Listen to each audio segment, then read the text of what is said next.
Fala galera, aqui é o Paulo Aragão falando, sejam todos bem-vindos ao Giro Bitcoin, seu podcast diário que vai te informar no menor tempo possível sobre as últimas notícias que agitaram o mercado cripto mundial. Para começar o episódio de hoje, segunda-feira, dia 17 de março de 2025, cada unidade do Bitcoin está ali lutando para se manter nos 82.700 dólares americanos. Nesse momento, nas últimas 24 horas, o BTC está praticamente estável, com uma alta de 0,03%, com cada unidade justamente em 82.700 dólares americanos. Já o Ether, segundo maior criptoativo do mercado, está com uma pequena alta de 0,6%, com cada unidade nesse instante em cerca de 1.900 dólares. A gente teve algumas modificações ali no top 5 de criptomoeda ao longo desse último final de semana. O token XRP emitido pela Ripple foi ultrapassado novamente na terceira posição pela stablecoin, pela maior stablecoin do mercado, pelo USDT, que é emitido pela Tether.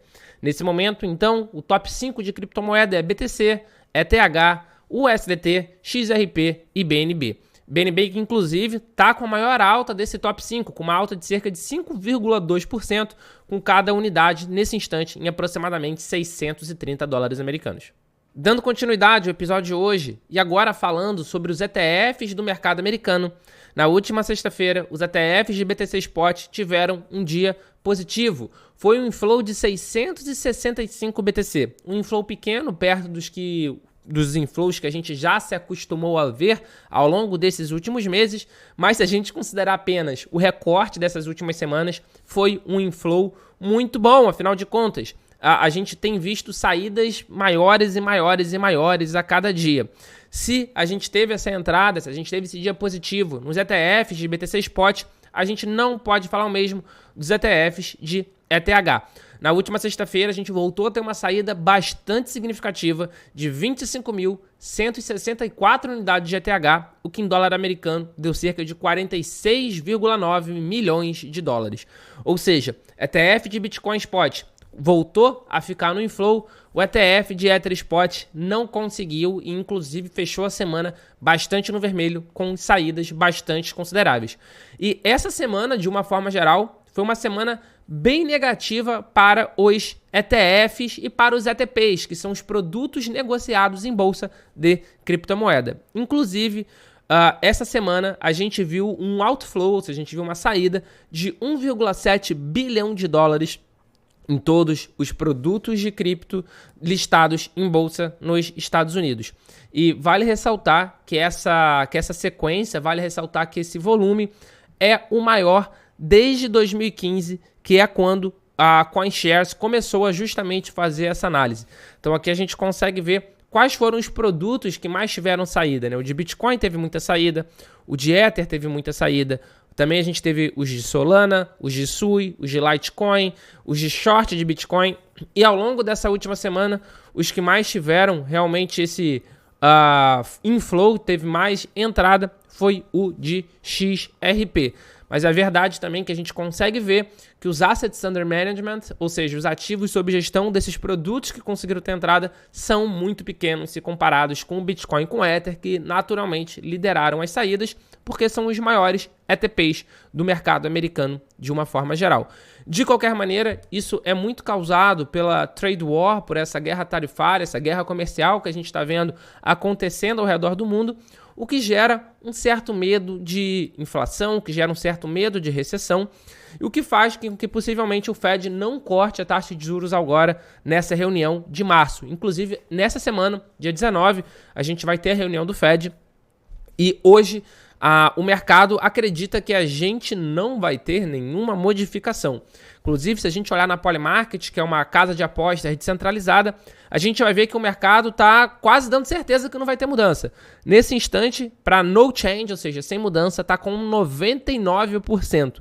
E os outros 99,2%. Os outros 0,8% estão aí entre um decrease, uma diminuição de 25 pontos, uma diminuição de 50 pontos, ou até mesmo um increase, um aumento de 25 pontos. Mas nesse momento o mercado está quase que cravando realmente que não vai ter nenhuma mudança.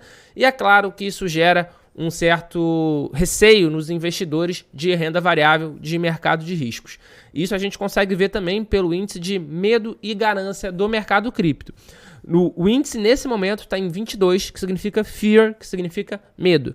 Ao longo da última semana, a gente estava no medo extremo, então a gente vê uma leve recuperação, uma tendência de recuperação, mas de qualquer forma as pessoas ainda não estão muito otimistas pro curto prazo.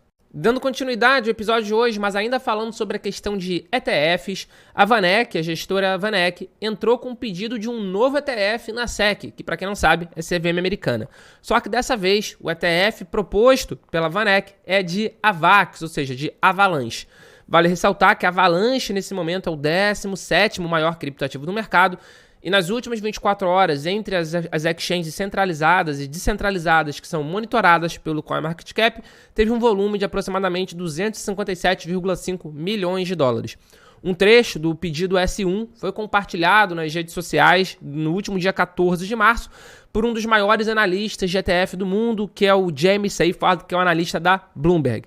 Ele compartilhou um trecho desse pedido S1 e vale ressaltar que o James tem monitorado de bastante perto todos esses pedidos de ETF, porque ele acredita que ao longo desse ano a gente vai ter uma enxurrada de aprovações devido a, claramente, a mudança de comportamento da SEC com essa nova administração, com esse novo governo dos Estados Unidos.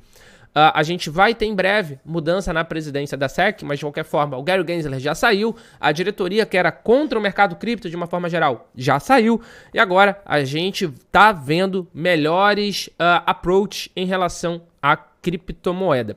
Então a corrida por esses ETFs está esquentando, ao longo desse ano a gente deve ter aprovação de vários, e a cada semana que passa a gente tem um novo pedido. E é o que eu sempre bato na tecla aqui. Eu particularmente, Paulo Aragão, eu tenho dúvida se a gente vai ter demanda para todos esses ETFs. No sentido de, será que a gente tem demanda? Será que a gente vai ter volume suficiente para manter um ETF de Hedera, de Dogecoin, de Avalanche, que seja, ou de outra diversa, ou alguma das outras diversas altcoins que existem no mercado estão sendo propostos esses ETFs? Será que a gente vai ter demanda para isso? Eu particularmente não sei.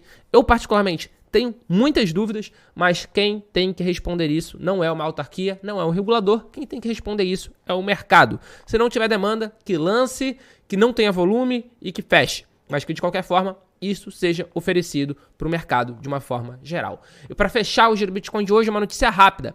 O Michael Saylor, a strategy do Michael Saylor, a antiga MicroStrategy, fez uma nova compra de BTC. É verdade que essa compra foi muito pequena, foi a menor compra de todo o histórico deles. Para vocês terem uma ideia, eles já tinham cerca de 499 mil BTC. E eles não conseguiram chegar ainda na marca dos 500 mil, porque essa compra foi uma compra de 130 unidades de BTC, com preço médio de 82.981 dólares. Então aí foram aproximadamente 11 milhões de dólares utilizados para essa compra.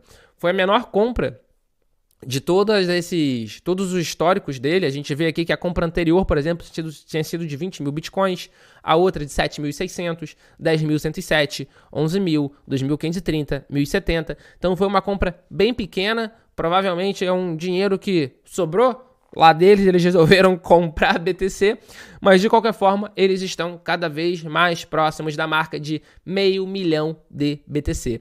Nesse instante eles estão a 774 BTC dessa marca e que muito provavelmente na próxima compra deles eles vão conseguir atingir esse número mágico, esse número especial. Vamos acompanhar de perto e assim que a gente tiver qualquer novidade sobre isso, a gente vai trazer para vocês aqui no Giro Bitcoin. Muito obrigado pela sua companhia no episódio de hoje. Você já sabe, chegou até aqui, like no episódio, se inscreve no canal se não for inscrito, compartilha no WhatsApp, compartilha no Telegram, compartilha no seu grupo de família, ajuda com que o Giro Bitcoin possa continuar existindo. A gente precisa da sua ajuda na divulgação desse podcast para continuar trazendo as principais notícias do mercado cripto para vocês diariamente. Muito obrigado pela sua companhia e a gente já tem um encontro marcado aqui no nosso episódio de amanhã. Valeu!